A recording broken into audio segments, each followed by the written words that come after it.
After scrolling through the endless sea of brainless slop that plagues the Roblox main page, I stumbled upon something that I feel like I was never meant to see. It didn't have a flashy thumbnail, there was no over-the-top title, there was just a name, Happy Land. It stood out from the crowd and I was intrigued, so naturally, I clicked it. And that's when everything changed. What I found inside Happy Land wasn't a game, it was a sanctuary, a forgotten ecosystem, home to one of the strangest communities of Roblox noobs I have ever seen. They don't speak, they barely move, but I can assure you, they are real people. Oh my god! And today, I want to understand them, their ways, their behavior, their unsettling stares. So join me as I explore Happy Land.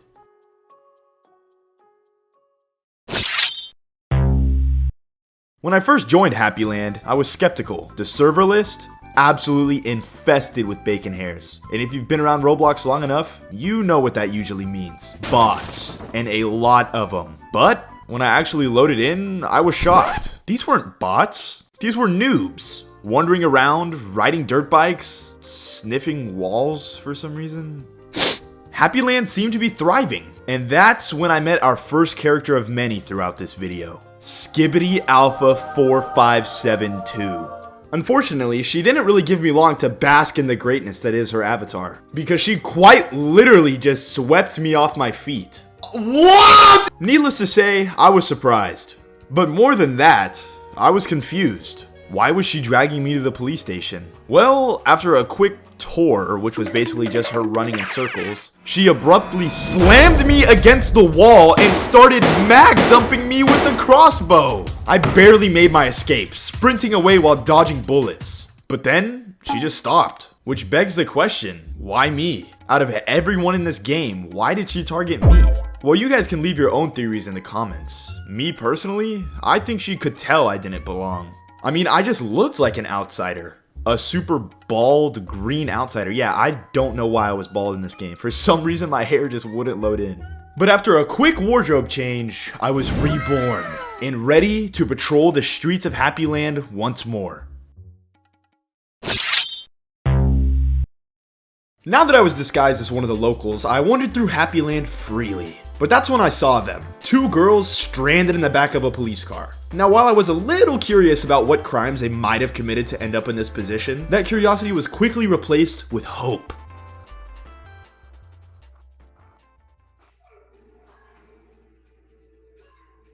Yeah, I have no idea what I just listened to, but the main takeaway here is that one of these girls has voice chat. That alone is undeniable proof that these are actual noobs just drooling on their iPads, not caring or even noticing that their microphone is on. Anyways, I decided to hop in the driver's seat and take them on a tour around town. And like any normal Uber driver would do, I tried to spark up some small talk. You guys come here often. Smooth, I know. But surprisingly, that didn't get a response out of them. But I'm not one to quit, so I tried again. Nice weather, huh? God, I'm good. But much to my surprise, I was once again I was once again met with silence. Now, while I was a little upset that they just kind of left me hanging, I didn't have a lot of time to wallow in my sadness, as one of the girls randomly just despawned the car and then respawned it. I was a little confused why they did that, but using my giant brain, because I'm super smart and awesome, I was able to come to the conclusion that this was their silent way of telling me that they wanted to turn to drive. So I sat in the back and let them take us for a spin. Much like I just did, she took us on another tour around the town, before once again despawning the car. And much like last time, she quickly respawned the car, but just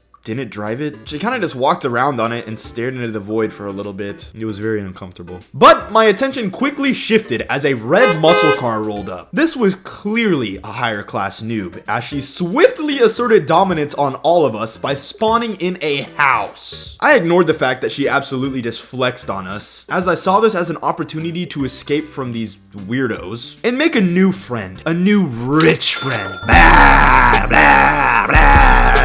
I don't know why I did that.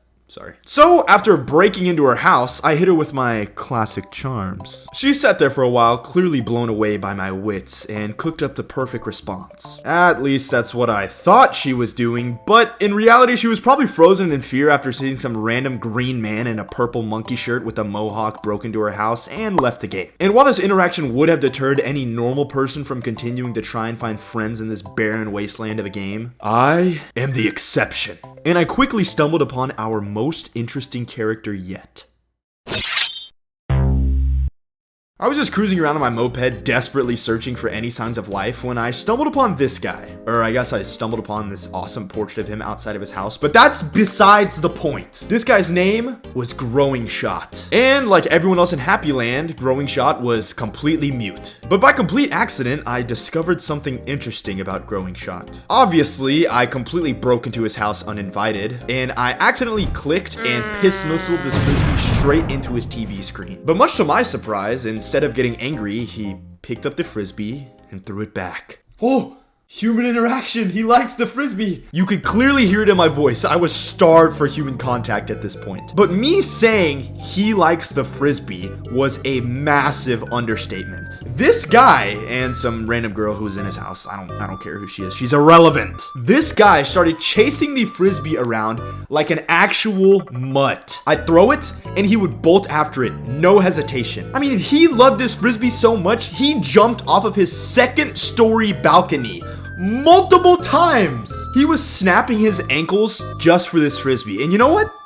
I respect it. But while things started innocently enough between us, you know, just two guys tossing a frisbee around, pretty casual stuff, I got curious. I mean, just hear me out on this. Up until now, it was like I didn't even exist to these people. And here I am with someone that's interacting with me, treating me like I'm a person. So naturally, I escalated from throwing a frisbee with my pal to felony assault. I pulled out a paintball gun and shot him point blank in the face. Zero reaction. I mean, this guy was eating these paintballs. It was like he didn't even see the paintballs splattering all over his skull. He just grabbed the frisbee and kept going. And that, ladies and gentlemen, is when I knew I'd lost him. He belonged to the frisbee now. Eventually, he just wandered outside and stopped moving. This glorious bond I shared with Growing Shot was over just as soon as it started. I gave him a formal goodbye and tossed one last frisbee into the street. He used to love when I did that for him. And while I was still very, very upset, running over that random girl made me feel a lot better. And I was ready to go back out and find more people.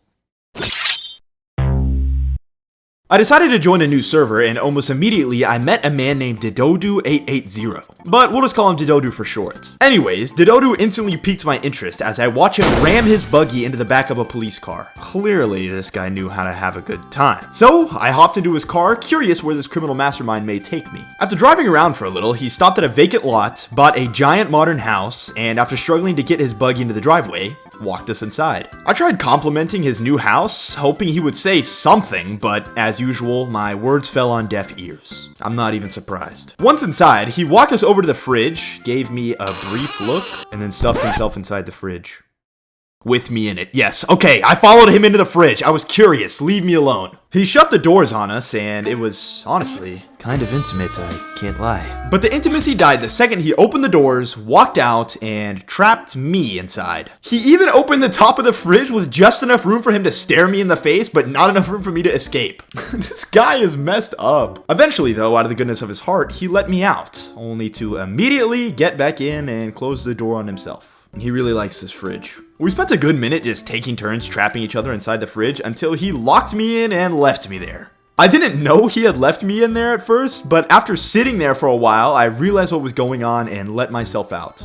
Upon leaving the confines of his fridge, I saw him jumping outside of his glass door. I wasn't entirely sure what he wanted, but after doing unspeakable things to each other in that fridge, it felt only right that I follow him. He led me to his car, drove us to a treehouse down the street, and that's when something dawned on me. There was only one thing inside this treehouse, a hole in the floor. And upon approaching said hole, I got a notification.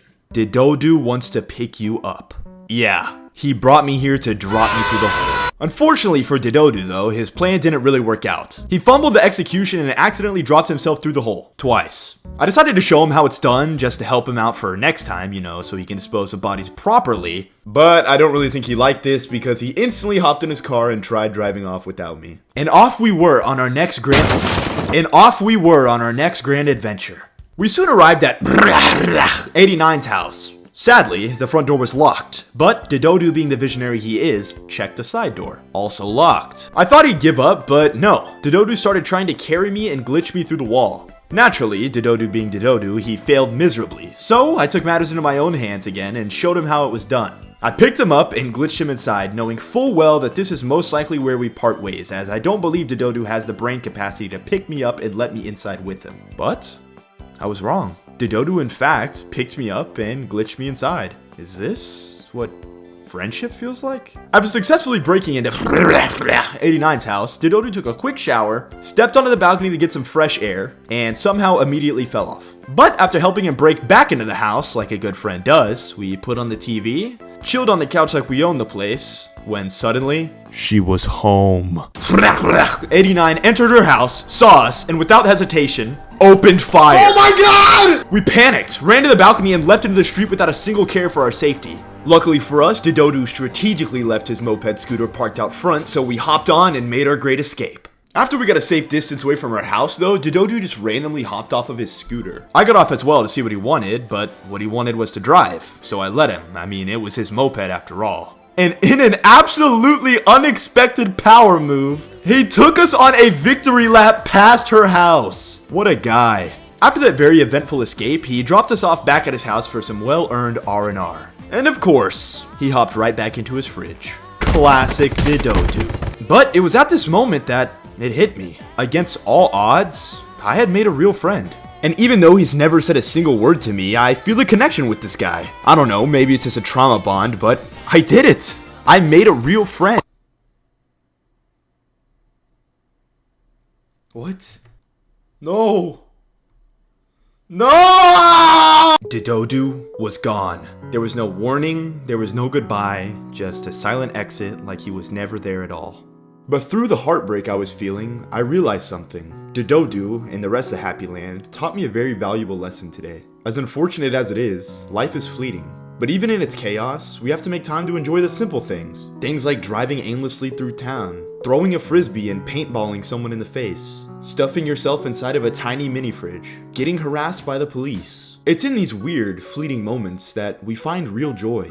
And all we have to do to experience them is open ourselves up. Metaphorically, or in my case, physically. So yeah, while I may have left the game a sad, friendless loser, looking back on it, that 1 hour I spent in Happy Land puts a smile on my face. And for that, I want to say thank you.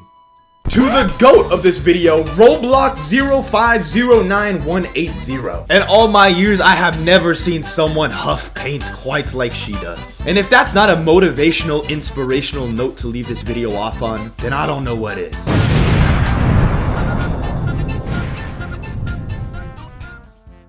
Get me out! I am about to get hit by... Mothman just took me. Took you. Took the whole damn car.